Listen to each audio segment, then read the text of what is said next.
Okay, so let's move on now to the differentiation of our inverse cosine function.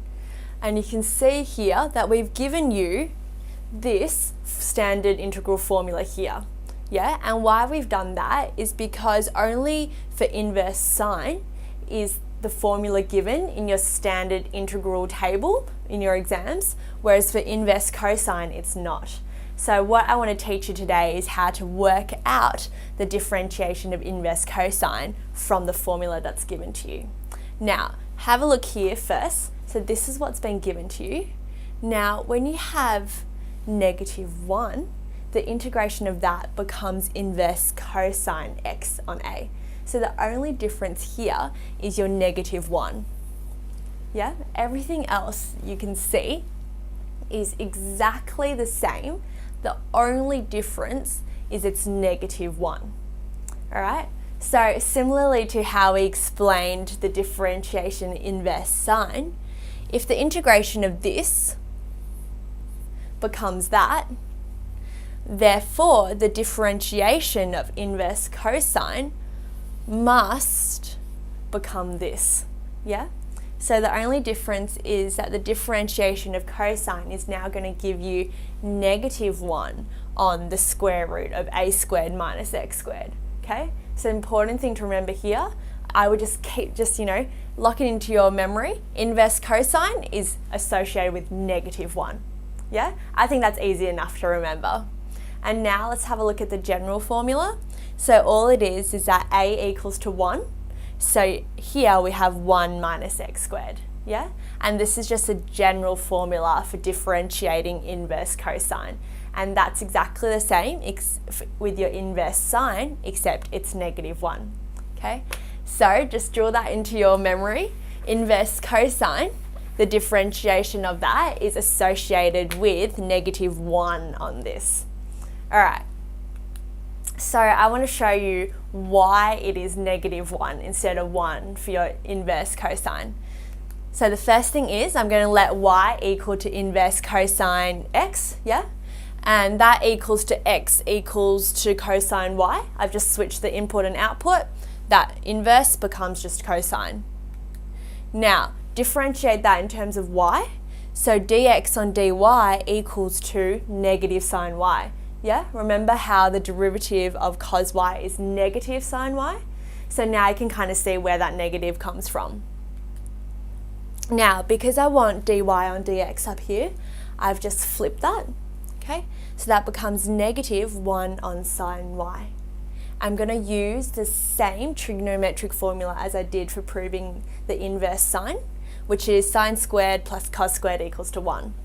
And I'm rearranging that so sine y looks like this. And now, because we know that x equals to cos y, I'm just going to change this into 1 minus x squared. And I've worked out that sine y equals to that, so I can just substitute this whole thing down here, and that's how you get -1 on square root of 1 minus x squared. Okay, so the main thing is you can see it's because when I take the differentiation of cos y, I get negative sine y here. And that's why it's -1 on top, yeah? Well, I've always found that if I knew this, then it's quite easy to remember that the differentiation in inverse cosine is with -1 because it becomes negative sine y here, yeah? Great. Let's work through some questions now. So, starting off with question 8, I want to differentiate inverse cosine x, and it's given me the formula here. So remember how I said, because we're going from the integration to this, we can also know that the differentiation of that becomes that, yeah? And now I just need to substitute in a.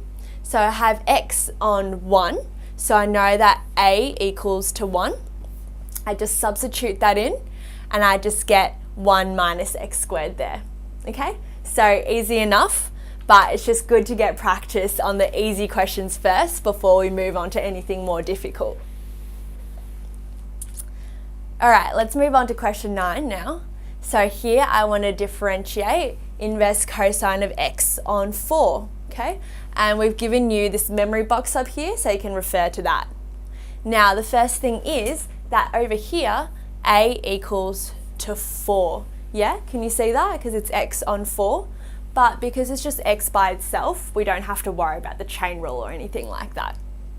Okay, substituting in 4, I get 4 squared minus x squared. And I always like to finish off the question just by working that out. So the final answer is going to be this, with 16 minus x squared within the square root. Okay? All right. So with that one, it was just with a different denominator and how we work out that. Let's have a look at something a little bit different now.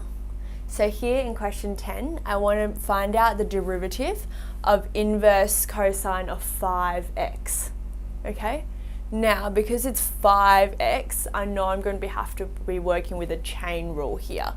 So the first thing is let's work out just inverse cosine. So that just becomes this, and I substitute 5x in here.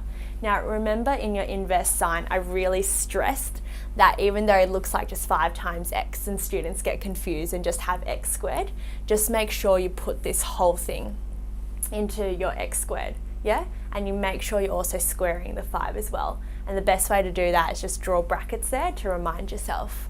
And now we always have to multiply it by the chain rule here, so the derivative of 5x. So that just becomes 25x squared, and that's just 5, and you multiply it up here and just get negative 5 on that. Yeah? Great. So you can see that the processes of all of this is very similar to your inverse sine. But the important thing is to remember your -1 with your inverse cosine. Okay, let's have a look at question 11. So here I want to differentiate inverse cosine of x squared. Alright, as soon as you see x squared, you know I'm going to be working with a chain rule here. Now the first part, I just substitute in x squared to where there was x. And the second part is a chain rule where I want to find the derivative of x squared. Now that's just going to be 2 times 2. So it becomes x to the power of 4. And this just take the 2 down, and that becomes 2x. And because we have a negative here, it's negative 2x on that. Yeah? Great. So that's very similar to inverse sine again. Okay, let's have a look here. So we haven't worked with a square root in these questions yet. Inverse cosine of the square root of x. Now, whenever you find the differentiation of anything with a square root, what do? Excellent. We make it into the power of half, don't we? So now, once I've done that, it's quite easy to differentiate this. Here, I've just substituted in x to the power of half to the power of 2. And 2 times half just gives me 1, so that's why I have 1 minus x. And now I want to find the derivative of x to the power of half. So, you take half down and subtract 1 from the index. So that becomes negative half.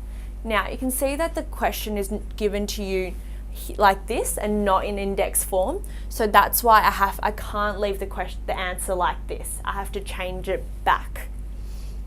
So this, because it's the power of negative half, the half means that x is in the square root, and the negative means it's a denominator. So that's why it becomes 1 on 2 square root x, yeah? And finally, I just want to put it all together, and you should get -1 on this, okay? So although this is the correct answer, it's best to express your answer as one fraction as we have done here, okay? All right, so just remember that when you're differentiating with the inverse cosine, inverse sine, and you do get a little bit lost, just go back to your basic principles of differentiation. So if you see square root x, we make it into x to the power of half as we normally do. Okay, now let's look at question 13, and this is our last question for inverse cosine. Here, we want to differentiate inverse cosine of sine x. So this does look a little bit different from what we've been working with, but we're going to use the same principles that we normally do. So the first part is working out inverse cosine, yeah? And here, x equals to sine x. So I've just substituted that into x, and that becomes sine x squared. And now I need to use a chain rule, so find the derivative of sine x. Now, the derivative of sine x is just cos x here. Because of -1, that's how I get negative cos x up here. Yeah? And how I go from here to there is by using our trigonometric property. Remember, sine squared plus cos squared equals to 1. Yeah? So that means 1 minus sine squared equals to cos squared down here. Now, the square root of cos squared is just going to give me cos x, right? And that just cancels with that, which means I'm left with -1. Yeah? So all of that just shows me that I'm left with -1 as the answer. So it's a pretty cool question when you think about it. We've done all this work and our answer's there.